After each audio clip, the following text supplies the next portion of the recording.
So we're back today and we're going to be working on a new project for the chickens to get ready for this winter. Last winter we had an electric like plug-in water. It didn't do that good of a job. It was always freezing up. It had a plastic base, and at the end of the year I think we had enough leaks in it that the heating element just burned out and quit working. So I kept the cord from it, and we're going to try something that I saw on a website, see if it works. Alright, so here's the cord that we kept off of our waterer. You see it's an ungrounded cord, but it's got the wire protector on it so that the chickens don't peck at it. So I just clipped the wires off the heating element, and we've got a cookie tin. It's just a round metal tin, maybe about a foot in diameter. My wife actually found this down at the used clothing store, a Goodwill thrift shop here in town. So all I'm doing with this, let's see if I open it up here. I got a keyless socket adapter. This is from Lowe's, and everything you've seen in the bottom here, that all came in that little kit there. And then you'll see on the side, I used my Dremel tool and a grinding head on it, and I just ground a hole in it. You want the size of your hole to be the same size diameter as this little threaded lamp coupler. So here you can see we've taken our coupler and we're threading it into that hole. You want to be really careful, and that's why I like using the Dremel on this. We don't want it to get any bigger than we need it. I'm not threading this hole or anything. I just was really careful with when I ground it through what diameter that was.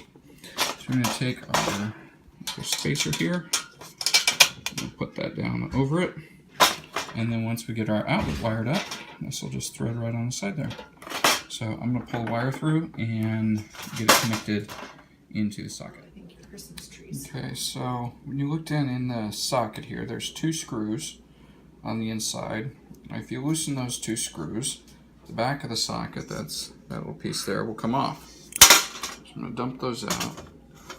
Inside you've got two screws, and in most sockets you'll notice that one of them is brass and one of them is silver.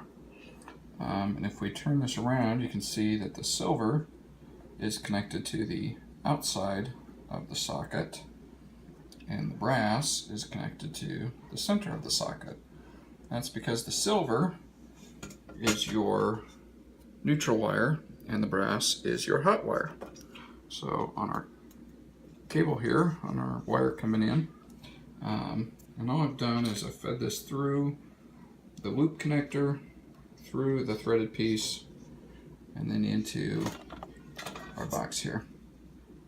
So on our wires, we're going to use our white wire to the silver.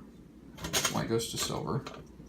That's our neutral wire. And then black is our line voltage. That's our hot. That'll go over to the brass wire. So I'm going to go ahead and put those on. Alright, so we went ahead and we attached our wires to the back of the socket. And then I put the back piece on, and we put those screws back in to hold it all together. And I left just kind of a loop on those because I wanted this wire coming all the way up through that connector, because I wanted to be able to screw in this little set screw onto the insulation to keep that from pulling out. So I'm going to go ahead and screw that in, and then we'll suck this up flush and even, and we'll go ahead and thread it on. Okay, so we've gone ahead and threaded the socket onto the little connector, and then we screwed in the set screw to hold that in place to keep it from spinning. And then I took our little pass-through, our hook here on the outside, and just threaded that down until it was nice and tight. And then I'm going to use that to kind of hold our wire there on the end. And that's it. We're done. I'm gonna go get probably about a 40 watt incandescent, I think is what I read. And we'll put that bulb in there and snap the cover on. And that should produce just enough heat to keep a chicken water from freezing, and not enough to hopefully melt anything or light it on fire. Okay, so we got our bulb screwed in there nice and tight, and it doesn't touch the can on the bottom here. And put our lid on. Our top is still several inches away from the top of that bulb, so we won't actually see any light coming out. Suppose I could punch a couple holes or something if I really wanted to. But all we're using that bulb for is just to heat the airspace inside of the tin. So we're going to give this a shot. Let's see if this does better than the $50 option from Orscheln. I think the socket kit that we got was about $7, and I think we paid all of 13 cents for the tin on Friday the 13th special. So, you know, for $7 and change, we'll see how this does. So we've had our water heater out here now, and you can see that tin just fits right up underneath my regular plastic waterer from Orscheln. And I've got a couple blocks just that help keep it level in here. But it took, when I plugged it in, the water was completely frozen, and it took probably, a good 3 to 4 hours for it to thaw a completely frozen block. But after it finally defrosted, it has stayed pretty well defrosted since then. I've just got the cord out to an extension cord here held up so that it's not sitting in snow or ice. And as you can see, it doesn't seem to bother the girls one bit. They're going after some leftovers here.